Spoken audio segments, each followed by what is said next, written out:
여러분 안녕하세요. 제이신 건강플러스의 홍관입니다. 여름철 다이어트 많이 하실 텐데요.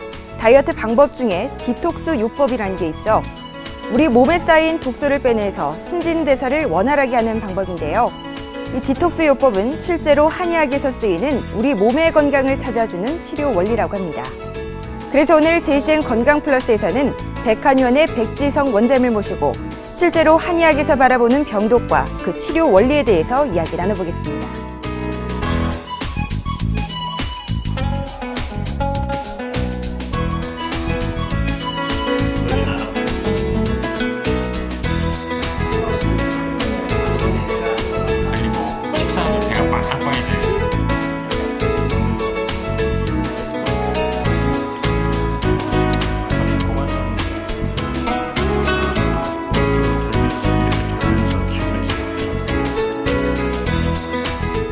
네, 원장님 안녕하세요. 반갑습니다. 네, 안녕하십니까? 네, 오늘은 한의학에서 바라보는 병독과 그 치료 원리에 대해서 알아볼 텐데요. 본격적인 이야기를 나누기 전에 우선 저희가 준비한 영상 하나 보고 오겠습니다. 네. 배 통증이 너무 심해 응급실을 찾은 강변비 씨. 변비라서 괜찮다? 늘 위가 쓰려 병원을 찾은 위장병군. 단순 위장장애니까 괜찮다? 늘 근갑질을 달고 사는 나 뚱뚱 어린이. 아직 어려워서 괜찮다? 단순 변비와 위장장애, 비만. 그냥 놔두면 안 된다고요? 전부 몸속 병독 때문이라고요? 네, 앞서 보신 영상처럼 한의학에서는 위장장애나 변비 또 비만까지 병독으로 인해서 생길 수 있다 이렇게 말을 하거든요. 이 병독이란 말은 어떻게 이해를 하면 좋을까요? 네, 옛날 명의가 병이 왜 생깁니까? 이렇게 제자가 물었어요. 그런데 결국 먹은 것이 병이 된다는 얘기를 한 내용이 있습니다. 네. 병독은 물과 음식의 노폐물을 말하는 경우가 많습니다. 그래서 우리가 흔히 담 결린다고 할 때 그 담이 네. 가래를 말하거든요. 근데 이 가래는 물과 음식에서 생긴 노폐물입니다. 그래서 그 가래를 한의학적으로는 담음이라고 했습니다. 그래서 병은 10중에 9이 담병이다 이런 말이 있습니다. 그래서 이 가래가 몸 안에 병독으로 작용해서 질병을 만드는 것입니다. 그래서 변비가 되었던 당뇨병이 되었던 고혈압이 되었던 이 한의학적으로 볼 때는 몸속에 노폐물이 쌓이게 돼서 신진대사를 막고 그것이 병이 되는 것입니다. 그렇다면 이 병독들은 어떻게 해서 병들을 만들게 되는 걸까요? 네, 몸에 병독이 생기는 것은 아까 말씀드렸듯이 물과 음식의 노폐물이고요. 네. 그리고 한 10% 정도는 어혈이라고 합니다. 그래서 물과 음식의 노폐물인 가래나 그 다음에 어혈이 생기게 되면 심장에서 혈액순환을 시키고 그것이 구석구석 이게 혈액순환을 시키면서 신진대사가 잘 이루어져야 되는데 이 혈액계통에 노폐물이 쌓이거나 병독이 몸에 축적이 되게 되면 순환장애를 만들게 됩니다. 그래서 심장에서 피를 쭉 짜면 구석구석까지 혈액순환이 잘 되어야 되는데 이 잘 되지 못하고 중간에 막히게 되면 그 세포 단위에서는 혈액 공급이 잘 안 된다든지 산소 공급이 잘 안 되게 됩니다. 그러면 우리 몸은 그 세포에서는 이제 질병이 생기게 되는 것입니다. 이처럼 모든 병이 당뇨병이든 고혈압이든 아니면 무슨 심장질환이든 간질환이든 순환장애를 만드는 것이 근본적인 병의 원인이 되기 때문에 네. 한의학에서는 이 병독이 병을 만든다고 하는 것입니다. 네, 한의원에 가보면은 진단을 할 때 몸에서 발생하는 열로 구분을 하기도 하고 열을 잘 다스려야 한다 이런 말도 가끔 하시거든요. 이 열과 병독 좀 차이점이 있는 건가요? 네, 그 열도 마찬가지입니다. 한의학에서는 습이 담을 만들고 담이 열을 만든다고 했습니다. 그리고 그 열이 풍을 만든다는 그런 말이 있습니다. 이렇게 질병은 어떤 단계를 거치게 되는데 이 중간 단계의 어떤 증상을 원인으로 보면 안 됩니다. 열이 왜 생겼는지를 확인을 해야 됩니다. 그래서 습에서 생긴 열인지 이 괴로움에서 생긴 열인지 그 다음에 더위를 타면서 생긴 열인지 이런 것들이 조열, 습열, 번열 뭐 이렇게 나눠집니다. 그래서 열이 많다는 얘기는 환자분들에게 이해하기 쉽게 그냥 말씀을 드리는 것이고 그 열이 생기는 또 근본적인 원인 또는 부위 이런 걸 나눠서 이제 한약 처방도 되고 네. 침치료도 들어가게 되는 것입니다. 그래서 근본적인 원인을 다시 찾아야 되는 것입니다. 자, 그렇다면 이제 병독을 찾아서 치료하는 게 가장 근본적인 치료일 텐데요. 병독의 위치는 어떻게 파악을 할 수 있을까요? 네, 한의학적인 진찰법으로 당연히 병독의 위치를 찾습니다. 우리나라에서는 이 병독 이론보다는 이 보약계통의 음양오행 이론을 많이 접한 나라이다 보니까 진맥을 위주로 하지만 이 중국의 최고의 명의인 편작은 이렇게 말했습니다. 나는 맥에 의존하지 않고 병독의 위치에 따라서 처방을 할 따름이다, 이렇게 말했습니다. 편작이란 사람은 한약 처방을 만든 사람입니다. 그래서 한약이 원래 이 병독의 위치에 따라서 처방이 되었다는 것입니다. 그래서 그 병독을 찾는 그림들도 그려놓은 그림이 있고, 실제로 이제 복진이라든지 환자의 증상을 종합해서 병의 위치를 찾는 것입니다. 그래서 이 그림을 보게 되면 이 갈근탕증 복진도를 먼저 보시면 이 갈근탕증이라는 것이 어떤 증상이냐면 뒷목이 뻣뻣하고 몸에 열이 나고 그 다음에 추위를 타고 그 다음에 혹은 이제 숨이 찬다든지 아침에 일어나면 몸이 찌뿌둥하다든지 이런 증상들을 모두 갖고 있어야 이 갈근탕이라는 처방을 하는 것입니다. 그래서 한약은 또 한의학은 처방을 구하는 것이 공부의 궁극적인 목적이다, 이런 말이 있습니다. 따라서 이 갈근탕이 그림이 뒷목에 이 독이 쌓여 있는 그림을 그려주는 것입니다. 그래서 여기에 있는 독을 몸 밖으로 배출을 시키면 이제 병이 낫게 되는 겁니다. 그러면 목이 뻣뻣해지고 그 다음에 바람을 불면 막 몸이 추워지고 몸이 으실으실해지고 열이 나고 그 다음에 여기저기 아프고 혹은 호흡기 쪽에 콧물이 난다든지 이제 숨이 찬다든지 이런 증상까지 다 같이 사라지는 것이 한의학적 이론입니다. 또 대함흉환 복진도라는 그림을 보시면 이거는 가슴에 독이 맺혀 있는 병입니다. 그래서 결흉이라고 하는데 이 결흉증을 치료하는 것입니다. 그래서 이 사람은 윗배나 가슴을 만지면 통증을 느끼게 되고 뒷목이 되게 뻣뻣해지는 그런 증상을 없애는 약이 됩니다. 그래서 이걸 설사를 통해서 이 독을 풀어내는 약입니다. 그리고 대시오탕 복진도를 보게 되면 대시오탕은 원래 이 소시오통이라는 약의 증상에다가 그 다음에 이제 배가 빵빵해지면서 근육이 뭉치는 그런 병을 치료하는 약인데 이 소시오탕이 가슴하고 옆구리가 괴롭고 뭐가 가득 차단 그런 증상이 있고 혹은 열이 오르락내리락 하는 이 갱년기 증상이 있습니다. 그리고 거기에다가 메스껍거나 소화가 안 되는 증상이 있는데 여기에서 대시오탕은 이제 소화는 잘 되는데 이 나머지 증상이 다 있을 때 이 치료하는 약이 됩니다. 그래서 이런 그림을 보고 거기에 독이 쌓여 있다고 추정을 하고 그 독을 어디를 통해서 빼면 몸 밖으로 이제 배출이 되면 질병이 없어지는 것입니다. 그래서 한약은 어떠한 사람에게 약을 주는 것이지 하나의 증상을 보고 약을 주는 것이 아닙니다. 그러면 그분이 근본적으로 대변, 소변, 그 다음에 땀 아니면 음식을 먹었을 때 어떤 현상들이 다 같이 좋아지면 결국 밥이 보약이 되면 몸이 건강해지고 그것이 질병을 치료하는 과정이 되는 것입니다. 그렇다면 뭐 이런 병독들은 한 곳에만 쌓이는 게 아니라 여러 군데 뭐 나눠서 쌓일 수 있는 건가요? 네, 당연합니다. 우리가 암도 여러 군데 발생하는 분이 있잖아요. 그리고 증상을 한번 보시면 머리부터 발끝까지 다 증상이 있는 분들이 많습니다. 그런 분들이 한의원에 가셔야 됩니다. 종합병원에 가게 되면 다 검사를 따로따로 하게 되고 의사가 다 달라져야 되는 것이죠. 그런데 그것은 치료가 아니라 우리는 전체적인 것을 하나로 모아서 치료를 합니다. 그래서 병독도 간에도 있고 콩팥에도 있는 경우도 있고 그 다음에 머리에서 발끝까지 다 있는 경우도 있습니다. 앞에서 설명드렸듯이 무슨 탕이 치료하는 증상이 보면 증상이 다양하게 있습니다. 이런 것처럼 여러 군데 증상도 나타나기도 하고 그 다음에 여러 군데 쌓여 있기도 합니다. 하지만 가장 중요한 건 어디서부터 처음 쌓였느냐를 찾아야 됩니다. 그래서 그것을 병의 뿌리라고 합니다. 그래서 뿌리를 찾아서 치료하는 그 근본적인 처방 하나를, 즉 열쇠 하나를 찾는 것과 같으니까 그 열쇠를 찾으면 모든 증상들이 다 날아가는 경우도 있습니다. 그래서 여기저기 암이 생겨도 처방이 어디서부터 생겼는지를 따라서 이제 근본적인 처방이 되는 경우도 있습니다. 예를 들면 제가 뇌종양 있는 아이에게 약을 줬을 때 그 친구는 가슴에서부터 독이 쌓이기 시작했습니다.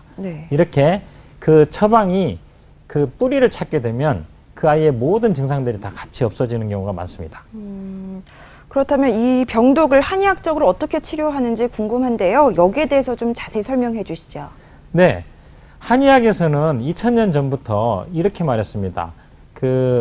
아까 그 처방들이 땀, 오줌, 똥, 그 다음에 구토, 그 다음에 조화롭게 만든다는 그 화법을 쓴다고 되어 있습니다. 그래서 이것을 한토하화법이라고 합니다. 이렇게 네 가지 방법을 통해서 우리 몸의 독을 이 몸 밖으로 배출하는 것입니다. 네. 그래서 어떤 독은 땀으로 빼야 되고, 어떤 독은 오줌으로 빼야 되고, 어떤 독은 대변으로 빼야 되고, 어떤 독은 토하게 해야 됩니다. 그런데 환자분들이 오해를 하시는 게 뭐냐면 콩팥이 안 좋으면 콩팥을 치료해야 되는 줄 압니다. 하지만 반대로 대변을 잘 못 보게 되면 이 찌꺼기나 이 독소가 이 소변으로 가게 됩니다. 그런데 그쪽으로는 빠져나갈 수가 없으니까 거기에서 막히게 됩니다. 그래서 이제 콩팥이 나빠지면, 그래서 콩팥이 나쁜 분들에게 어떤 분의 경우는 대변을 잘 보게 하면 콩팥이 좋아지는 경우도 있습니다. 제가 지금 네. 치료하는 환자 중에서도 단백뇨 수치가 일반인의 한 1000배 정도 되는 분도 대변 쪽으로 독을 빼는 약을 쓰는 경우도 있습니다. 또 예전에 치료한 분데 콩팥암 말기에 환자분이 오셨는데 제가 땀구멍을 열어서 치료한 적도 있습니다. 그래서 굉장히 좋아진 경우도 있었습니다. 이처럼 환자분들이 서양의학적 진단에 의해서 어디가 아프다고 하면 거기를 치료해야 된다고 생각하지만 반대로 다른 쪽으로 이 병독이 배출이 안 됐을 때 어딘가에 쌓여가는 과정이 되는 것이 질병인 것입니다. 네. 이 병독이 생기지 않게 하려면 어떻게 해야 할까요? 네, 많은 책에서 건강해지게 하는 방법에 대해서 정말 책들이 많습니다. 그리고 뭐 질병을 예방해주는 방법을 이렇게 해라, 또 저렇게 해라. 뭐 주자의 건강 10분이라는 것도 있고, 의사마다 각자 자기가 보는 장수의 비결이라든가 네. 이런 것들 적은 책이 많습니다. 하지만 2000년 전부터 모든 의사에 공통적으로 나와 있는 것은 딱 세 가지입니다. 뭐냐면 기거유상이라 해서 자고 일어나는 것을 일정하게 하라. 그리고 음식 유절이라고 해서 음식을 절제하라고 되어 있습니다. 그러니까 공자님께서도 사람들이 음식을 함부로 먹어서 질병을 만드니까 예절을 만들었다는 얘기를 지난번에 드렸습니다. 네. 그래서 음식을 절제하고 이 규칙적으로 천천히 먹고 예절에 맞춰서 먹게 되면 이 병을 예방할 수 있습니다. 그리고 마지막으로는 욕심을 적게 내라고 되어 있습니다. 그리고 또 하나는 공통적으로 한 얘기가 이 성욕이 질병을 만든다는 얘기는 쓰여 있습니다. 그런데 성욕이 구체적으로 어떻게 병을 만드는지에 대해서는 2000년 동안 언급된 책을 제가 잘 찾지를 못했습니다. 그래서 욕심을 줄이라는 말이 있습니다. 이 세 가지는 공통적인데 가장 많은 이 환자분들이 얘기하시는 얘기가 이제 소식하라는 것이 건강에 좋은 거 아니냐 이렇게 얘기를 하시는 분들이 많습니다. 이 소식이라는 것은 건강해질 수가 없는 방법입니다. 소식은 다만 질병의 증상을 좀 줄여주는 방법입니다. 그리고 소식하는 사람이 어떻게 일을 많이 할 수 있겠습니까? 그래서 옛날에는 유의라고 해서 선비들이 주로 의학 공부를 해가지고 쓴 책에 보면 이 소식이라는 단어가 제일 많이 나옵니다. 하지만 정말 육체 노동을 많이 하시는 분들, 또 이런 분들의 뭐 과격한 일을 하시는 분들에게 소식하면서 건강을 챙기고 일을 하라고 하면 아마 잘못된 건강법일 겁니다. 따라서 음식은 자기에 맞게 적절하게 먹는 것이 가장 중요합니다. 적절하게 먹되 욕심은 줄여라 이렇게 네. 말씀을 해주셨는데, 근데 원장님께서 말씀하신 병독은 몸 안에 쌓이는 거지만 네. 생활을 하다 보면은 밖에서 들어오는 독도 있거든요. 네. 뭐 염증이 생긴다던가 벌레에 물린다던가 이런 병독들은 어떻게 다스려야 할까요? 네, 원래 한의학에도 그 한약재가 독성이 있기 때문에, 그리고 실제 뭐 바르면 이 독을 이 벌레나 네. 어떤 그 곤충들이 달라들지 못하게 하는 약재도 많습니다. 그리고 외용약의 대부분이 천연 그 약에서 시작된 것입니다. 그래서 한약에도 지금도 자원고라든가 삼백이완고 같은 것은 거의 모든 한의원에서 만들어서 판매하고 있는 외용 연고입니다. 그러나 실제 지금 서양의학이 외부에서 들어온 어떤 세균이라든지 바이러스라든지 아니면 어떤 염증에 관계되는 것들은 약들은 정말 많이 발전되어 있기 때문에 굳이 한약으로만 외부에서 들어온 독을 없애려고 하지 마시고, 그런 것은 원인이 분명하기 때문에 원인이 눈에 보이는 것은 서양의학도 지금 잘하고 있습니다. 그래서 우리 한의원은 잘 보이지 않는 원인을 찾아내는 것이 저희 한의사들의 임무라고 생각합니다. 네, 병독은 한약으로 치료해야 한다 말씀을 해주셨는데, 근데 양약이든 한약이든 오래 복용하면은 몸에 좋진 않을 것 같습니다. 이 한약 오래 복용해도 될까요? 네, 그 오래 복용한다는 말 자체가 잘못된 말이죠. 병이 심한 사람을 금방 나을 수는 없잖아요. 그러니까 자기가 병이 치료됐는데 그 이후에도 계속 복용하는 것을 오래 복용한다고 해야 되는데, 이 병이 치료될 때까지만 복용하는 것이 맞습니다. 그런데 일본과 중국의 기록을 보게 되면 뭐 4년, 7년, 뭐 심지어는 이렇게까지도 한약을 계속 매일 복용시킨 기록이 있습니다. 저희 한의원도 지금 3년 이상 그 매일 한약을 드신 분도 계십니다. 근데 정확한 처방이 된다면 점점 몸이 건강해지죠. 그리고 보약을 오랫동안 복용하라는 말씀이 아닙니다. 보약은 밥입니다. 밥은 오래 먹어도 됩니다. 하지만 지나친 영양 공급을 과다하게 하는 것은 좋지 못할 수도 있습니다. 그렇지만 아주 난치병인 당뇨병이라든지 아니면 혈압이라든지 아토피병이라든가 이런 아토피성 피부염이라든가 이런 병들은 실제로 오랜 기간 약을 써야만 치료가 됩니다. 그리고 약이 정확하면 간이 점점 좋아집니다.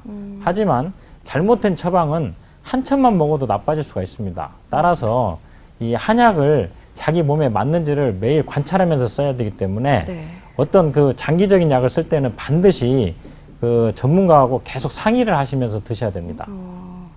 알겠습니다. 그렇다면 이 노약자나 어린아이 같은 경우에도 조금 장기간 복용을 해도 된다 이런 말씀이시죠? 네, 정확한 처방이라면 제가 아토피성 피부염을 3살짜리 아이에게 2년간 복용시켜서 나은 경우가 있습니다. 그리고 그 복용량이 성인보다도 더 많이 매일 복용을 시켰습니다. 그러니까 병이 세면 약이 강해야 됩니다. 이 병을 적군이라고 치고 우리가 병력이라, 약이 우리 몸에 이 적군을 물리치는 병력이라고 따지면 적군이 100만 대군이 있으면 우리도 100만 대군을 넣어야 됩니다.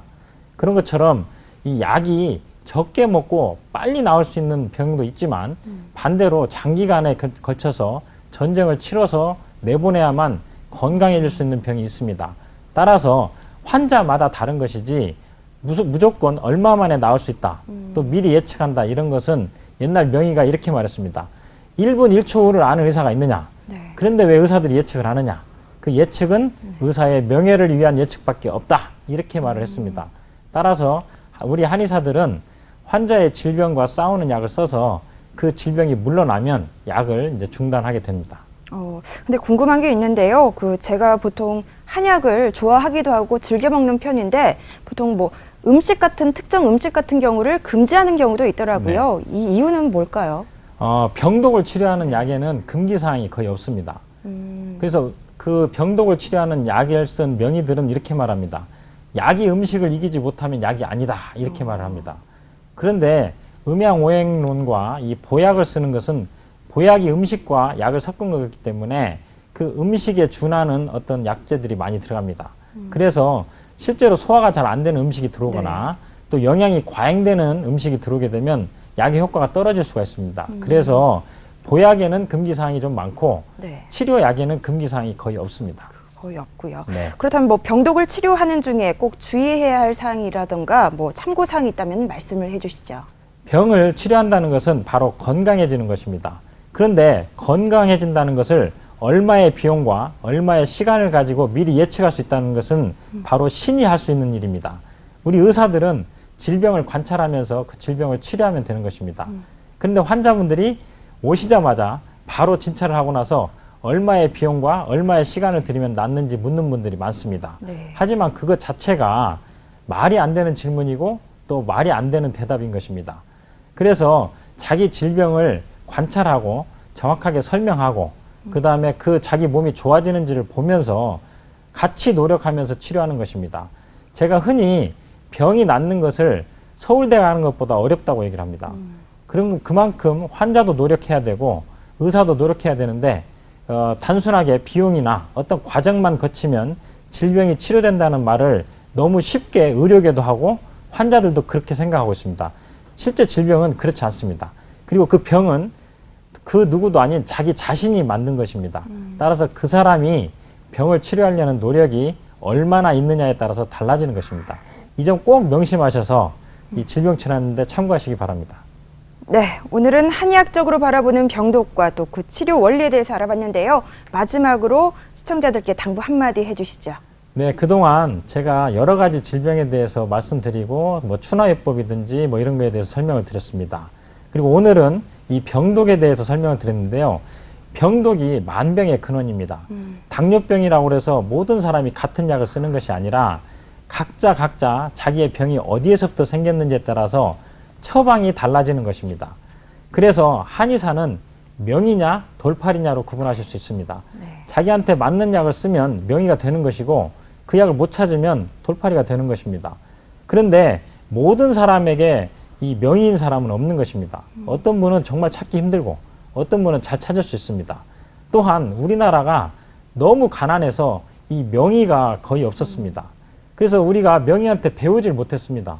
그래서 책을 통해서 지금 중국과 일본에 있는 책으로 저희들이 공부를 하고 실제 우리는 너무 가난해서 약재도 제대로 실험을 많이 하고 쓰질 못했어요. 그래서 그 기록들이 중국과 일본에 많이 있고 또 지금은 아주 양질의 약재들이 오기 때문에 지금부터 우리나라의 난치병은 한의학으로 치료될 수 있다고 저는 강력하게 주장하고 있습니다. 그래서 실제 우리 몸에 병독이 쌓여서 생긴 많은 난치병들, 암, 당뇨병, 아토피성 피부염 이런 병들은 한약으로 완치에 도전해 보시는 것이 좋을 것 같습니다. 네, 좋은 말씀 고맙습니다. 이제 여기서 원장님과 인사를 해야 할 것 같은데요. 오늘 이 시간 함께해 주셔서 고맙습니다. 고맙습니다. 네, 오늘은 백한의원의 백지성 원장님과 함께 한의학에서 바라보는 병독에 대해서 알아봤는데요. 한의학에서 말하는 노폐물뿐만 아니라 스트레스 또한 우리 몸속에서는 독이 된다고 하죠. 평소 스트레스를 관리하는 것 또한 우리 몸을 건강하게 하는 방법 중에 하나라는 것 잊지 마시고요. 즐겁고 행복한 마음으로 하루 보내시기 바랍니다. 그럼 JCN 건강 플러스는 여기서 마치겠습니다. 고맙습니다.